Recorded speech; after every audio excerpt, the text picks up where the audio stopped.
under a Jamaica Labour Party administration, we will catalyze 70,000 affordable housing starts, of which 30,000 will be available to civil servants. But the first thing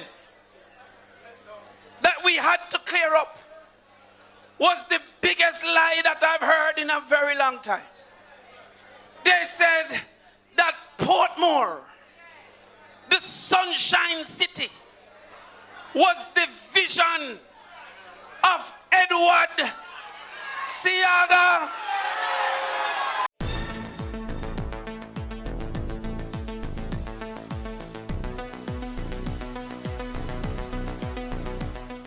Bless up, ABR family and viewers. Welcome back to the channel. It's your girl and Isabella Rose. And in this one, Floyd Morrison, the opposition spokesperson on housing, responds to a news article from Prime Minister Andrew Holness and exposes lies and incompetence of the Andrew Holness-led government as it pertains to housing in Jamaica.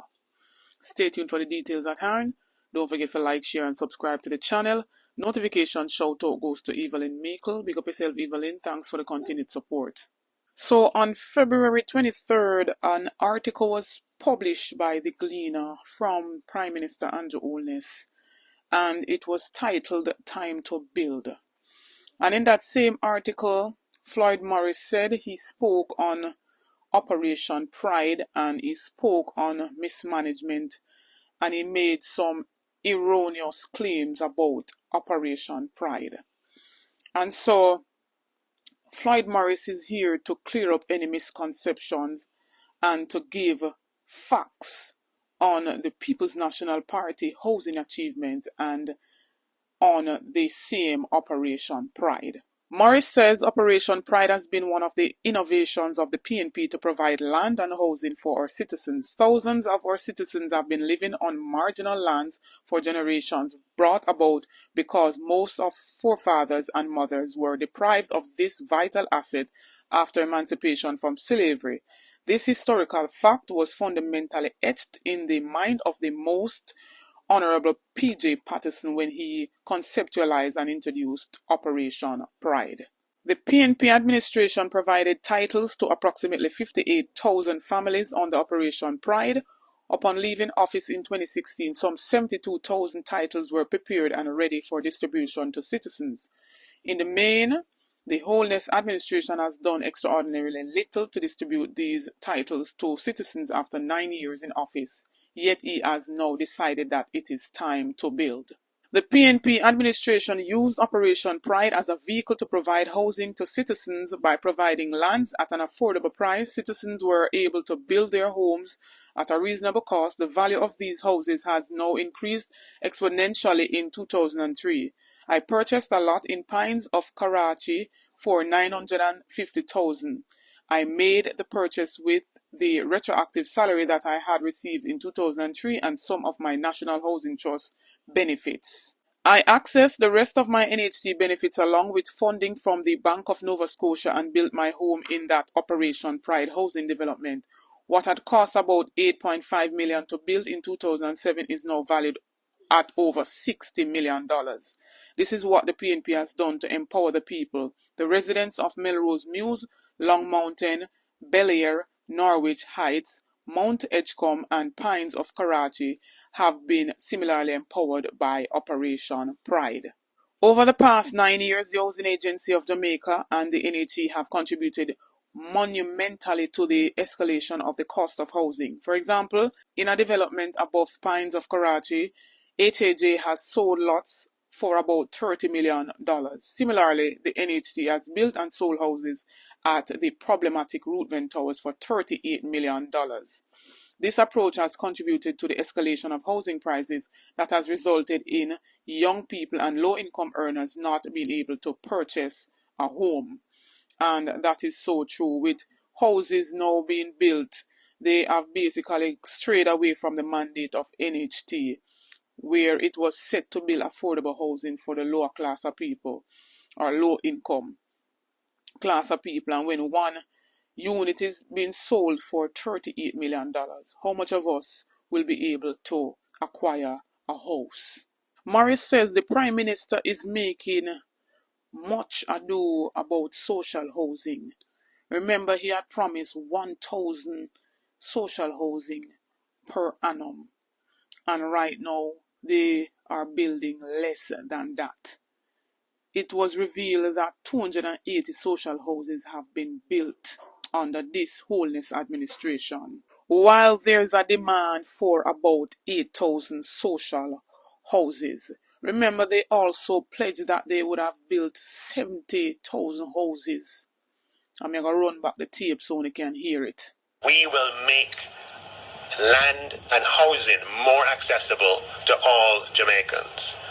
Under a Jamaica Labour Party administration, we will catalyze 70,000 affordable home housing starts, of which 30,000 will be available to civil servants, to police, to nurses, and to teachers. And 10,000 will be available to young people under the age of 35.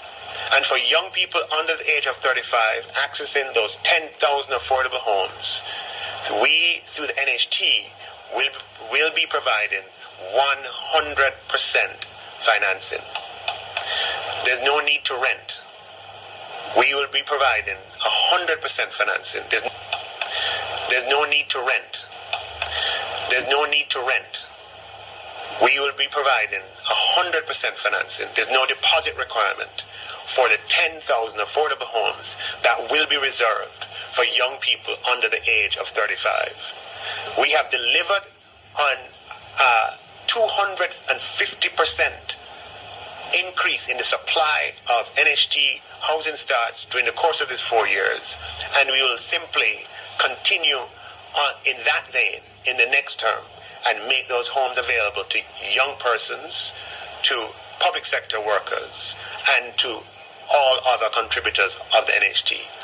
In addition to that, we will be leveraging the advance in legislation that we have achieved in making land titling easier, and by so doing, we will be providing 30,000 land titles to the people of Jamaica, and by so doing, we will end the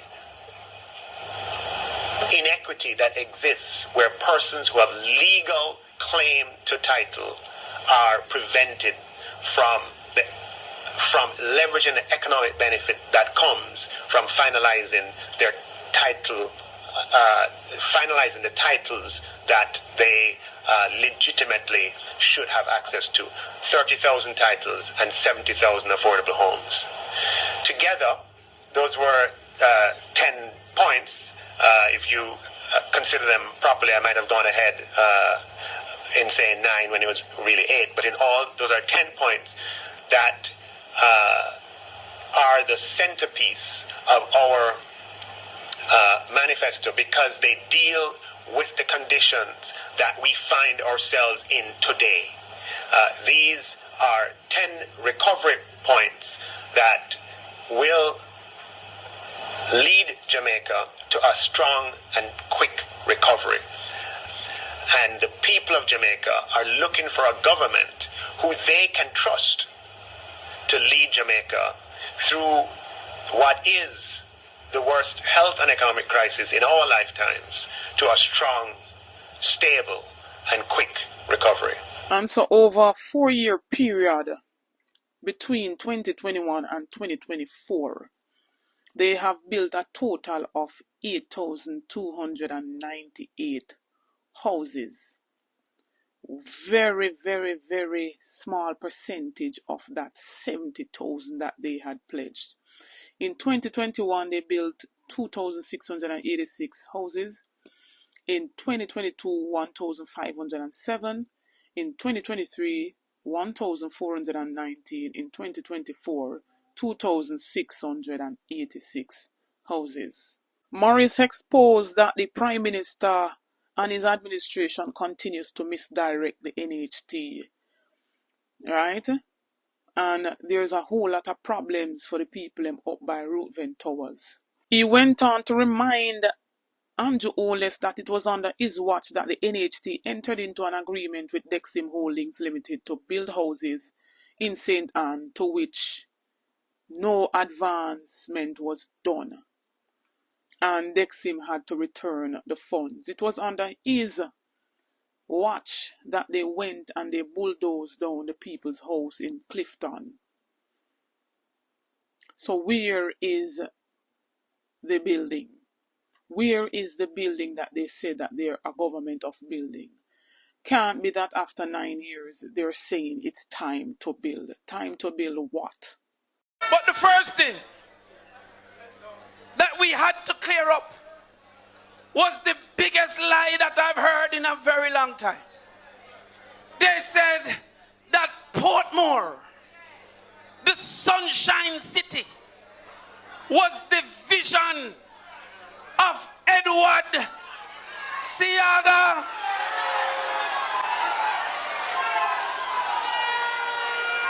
Well,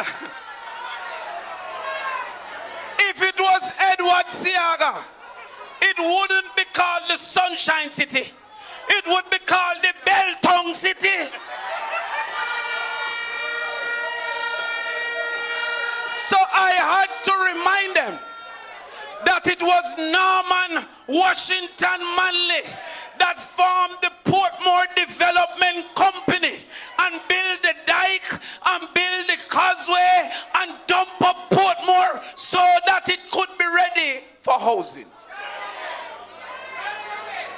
And so I said to the labor rights, please stop the lying. Please stop the deceit. Please stop the capping. I said, labor rights, stop the capping. There is a reason why Portmore is close to the heart of the People's National Party. Because when we say power to the people, this is the example of giving power to the people. We're enough for to get a small unit and have built a big mansion. And so now on the screen I'm about to show you under the People's National Party administration, a PNP administration, that they had basically did what they were supposed to do as it pertains to housing. And not found own house under PNP administration. A whole lot of more than this government. Take a look on the screen. And I must say, a well put together article, a well put together letter by Floyd Morris, exposing the incompetent and the whole lies of this government, and basically showing the people what the People's National Party has done under their tenure and what indelible mark they have left on the housing and allowing people to own their land and their houses in Jamaica. Go ahead, my ABR family, share your thoughts in the comment section. Tell me what you think about everything that was outlined in this video. Tell me what you think about Floyd Morris basically reminding the people of this Operation Pride that the government speaks so much about and talking about mismanagement when there is so much incompetent under his umbrella. Don't forget to like, share and subscribe to the channel on the road to 30k and beyond. Help me to get there. Get this video to at least 4,000 likes. Stay tuned for more videos. Stay tuned for more updates. Thanks for the continued support. Big up on yourself.